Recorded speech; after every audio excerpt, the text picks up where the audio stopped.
शक्ति बताया है, आर्थिक शक्ति का केंद्रीकरण बताते हुए अडानी का नाम लेते हुए कई बातें कही। देखिए, डाटा पे बात कर सकते हैं। Gross fixed capital formation as a percentage of GDP, जो कि निजी निवेश को इकोनॉमी में नापने का एक पैमाना है, वह 2013 में 23% था जीडीपी का। आज वह 26.4% है। तो जो कैपिटल फॉर्मेशन जिसको निजी निवेश के रूप में नापा जाता है as a percentage of GDP, वो बढ़ा है। अब आपके पास आंकड़े नहीं, आप बेबुनियाद बातें करना चाहो तो उसका कोई अंत नहीं है। क्या ये सच नहीं है कि भले ही वो सार्वजनिक निवेश हो, पब्लिक सेक्टर इन्वेस्टमेंट हो या प्राइवेट सेक्टर इन्वेस्टमेंट हो, कैपिटल एक्सपेंडिचर इन्वेस्टमेंट हो, हर जगह साल दर साल वृद्धि की जा रही है। गवर्नमेंट का कैपेक्स पे जो एक्सपेंडिचर है वो 12.25 लाख करोड़ रुपए से ज्यादा है इस मौजूदा वित्तीय वर्ष का कमिटेड।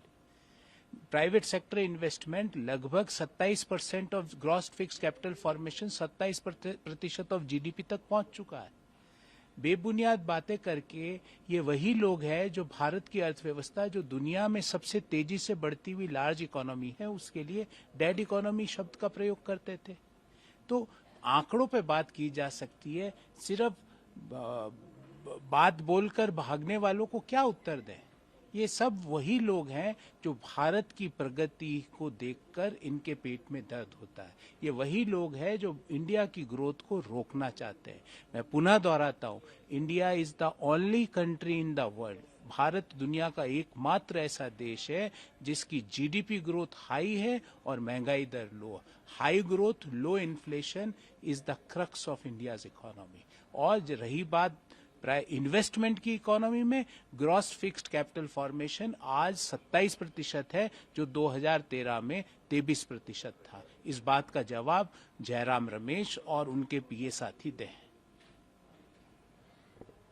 प्रधानमंत्री ने कुछ बातें कही और एक काले अध्याय के तौर पर उन्होंने ये समझाया, बताया कि जो इमरजेंसी थी उस दौर में कैसे नागरिक स्वतंत्रता पर हमला हुआ था। देखिए, भारत के लोगों को, विशेषकर जैन जी और जैन अल्फा को ये याद रखना पड़ेगा कि 1975 को 25 जून की तारीख को किस तरह नागरिकों के मौलिक अधिकारों को खत्म किया गया, किस तरह संविधान को ध्वस्त किया गया, किस तरह संवैधानिक संस्थाओं को खत्म करके राजनीति के सारे अधिकारों का केंद्रीकरण उस समय की तत्कालीन प्रधानमंत्री है उसने अपने पास कर लिया।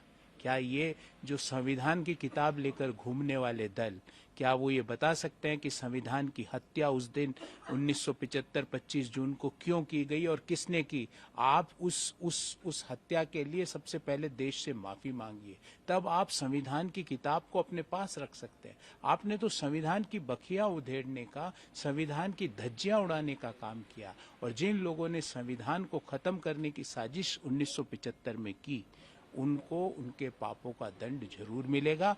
और देश के समस्त, भले वो जैन जी हो या जैन अल्फा हो या जैन वाई हो, मिलेनियल्स हो, उन सबको ये याद रखना पड़ेगा कि देश में 1975 में एक ऐसी सरकार आई जिसने नागरिकों के मौलिक अधिकारों को खत्म किया।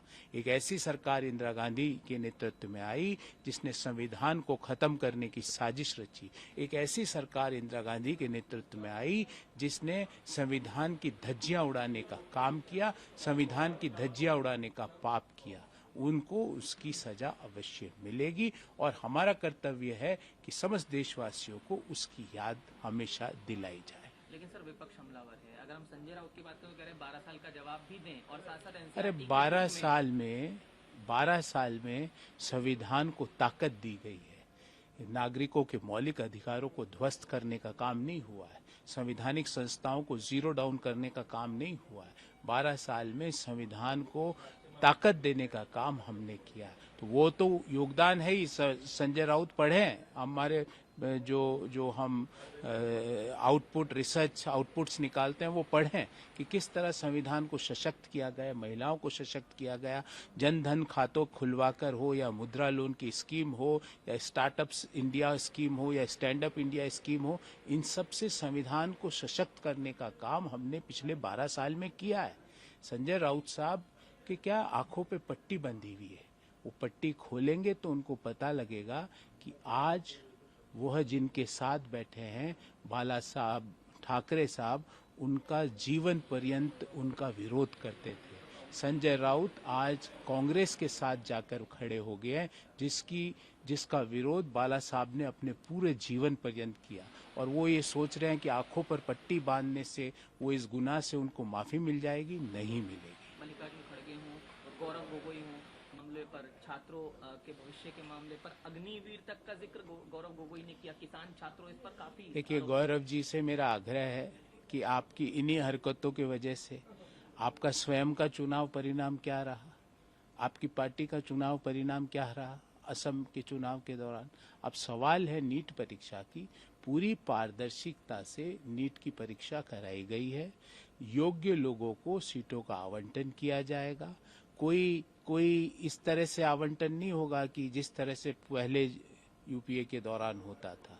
तो पारदर्शिता से हम ये काम कर रहे हैं। पर जो लोग जेनजी के उकसा के अपने राजनीतिक उल्लू सीधा करना चाह रहे हैं, उनको मैं चेताना चाहता हूँ कि ना आप जेनजी के एक्सेप्टेबल क्राइटेरिया में आते हो, क्योंकि जेनजी तो वंशवाद और परिवारवाद से नफरत करता है। और कौन विरोध कर रहे हैं?